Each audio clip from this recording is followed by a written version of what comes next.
Hey everybody, what's going on? Thank y'all for checking out my channel. I really appreciate it.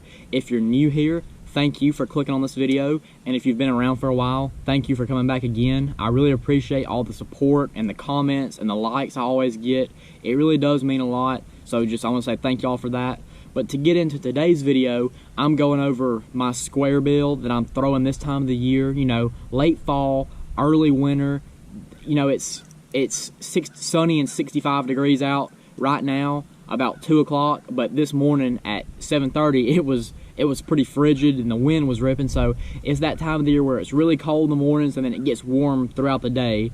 So to go over my my Squarebill setup, this is a bait that, you know, it's a staple in the fall. You know, as the fish move back in the creeks and the pockets, you can follow them back there with the Squarebill. You can cover a lot of water, throw it in a lot of areas, and you know, it gets bites, and it gets big bites. It always has, and it always will. So I'm just going to go over my setup in case there's anybody out there that, you know, doesn't have any confidence in a Squarebill or just wants to see a different way of throwing it, or if you're just surfing on YouTube and you got bored and you found this video. Well, I'm just going to go over how I throw a Squarebill. So to start off, one of the keys for me, I'm throwing my Squarebill on a 6'9" medium action rod. Some people throw it on a longer rod, a stiffer rod, but I'm throwing my Squarebill on a 6'9" medium action rod with an extra fast tip. And the reason I do that is I like to fish targets with a Squarebill. I like to make, you know, one-handed cast, a little roll cast. I even pitch a Squarebill some. When I'm throwing a Squarebill, I'm mainly just, you know, hitting targets, you know, trying to hit a rock or a log or come down the side of a boat dock. It's, you know, whenever I fish a Squarebill, it's target oriented. And there are some times where you're fishing it in open water on a flat or something like that, or across a point where you are in open water and don't need, you know, to be on a specific target. But this time of the year, those fish can really get on some, you know, stupid stuff, like they might be on one little twig or a log or a boulder or just whatever. So I really like to fish, you know, fish around targets this time of the year. So I like that 6'9" rod. I can, you know, I can make a good cast with it, and I can be very accurate, which is a key when the fish are kind of finicky or when you're just trying to present your bait in the best way possible. So like I said, just a 6'9" medium action rod, extra fast tip. I've got this on a 7 to 2 to 1 gear ratio reel, kind of a high speed reel for a crankbait. I kind of slow myself down with it, you know, I'll just crank it, you know, fairly slow. If the fish are really eating it or they want it moving pretty quick, you can speed up a little bit. But for the most part, you know, I'm just you know, barely turning that handle to get the bait moving. And I'm throwing this on 12-pound fluorocarbon.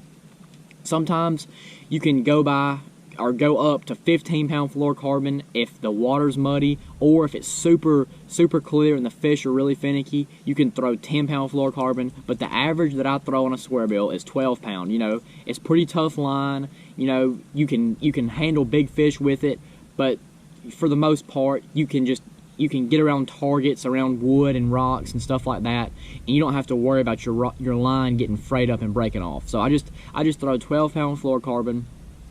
And I'm just throwing this is a little crankbait that I'm throwing. You know, it'll go about 3 or 4 foot deep. And if you can see that the sun's out, I'm gonna try to turn the bait back and forth.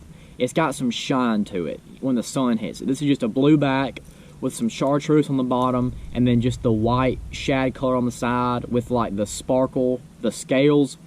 I like to really throw a Squarebill this time of the year that has got some green or yellow on it, because these fish have seen tens of millions of shad. They're the exact same size. But if they see this, it's got a little bit of flash, it's kind of a loud color, kind of obnoxious, they can key in on this, as opposed to if I was throwing like a ghost color or a pearl color, it would almost just blend in. So when you're throwing a Squarebill around a lot of bait, you really want to kind of have something that stands out a little bit. And this is just a circuit board Squarebill. These have been out for a while, but I think they've kind of gained some traction the past couple of years. But that's just a little circuit board Squarebill. I really like that because it's a really tough bill. You can kind of chip it and hit it off stuff, as opposed to a regular Squarebill.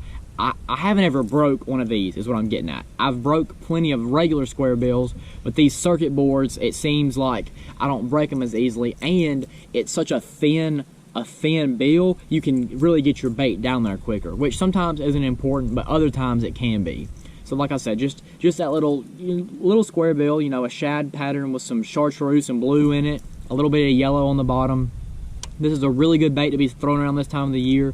As you can, I don't know if you can see, but you know, I'm back here up on the bank, and I'm just looking around. There's a lot of blowdowns, a lot of rock, some chunk rock. That'd be a great place to throw this thing.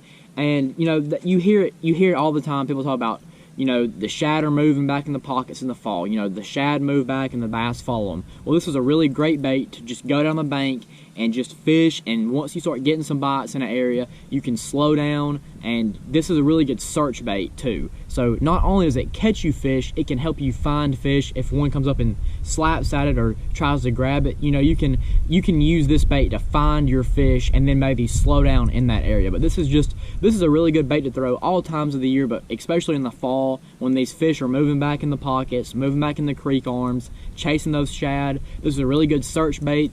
You can catch a lot of fish on it quick, and it catches big fish. So thank y'all for watching this video about my Squarebill. Like I said, 6'9", medium action rod, 12-pound fluorocarbon, a 7-to-2-to-1 gear ratio reel, and then just your favorite color Squarebill. I like the shad pattern with some chartreuse and blue in it. And if you've made it this far in the video, thank you so much. I really appreciate it. I know these videos are kind of boring. They're not exactly as fun as watching a fishing video. I get that. I wish I could fish every day and always have fishing videos. Unfortunately, I can't do that. I wish I could. But so thank y'all for bearing with me on watching these, you know, bait reviews and tips and tricks. And this video is coming out on a Thursday, so be on the lookout tomorrow on Friday. I'm gonna have one more video coming out like this.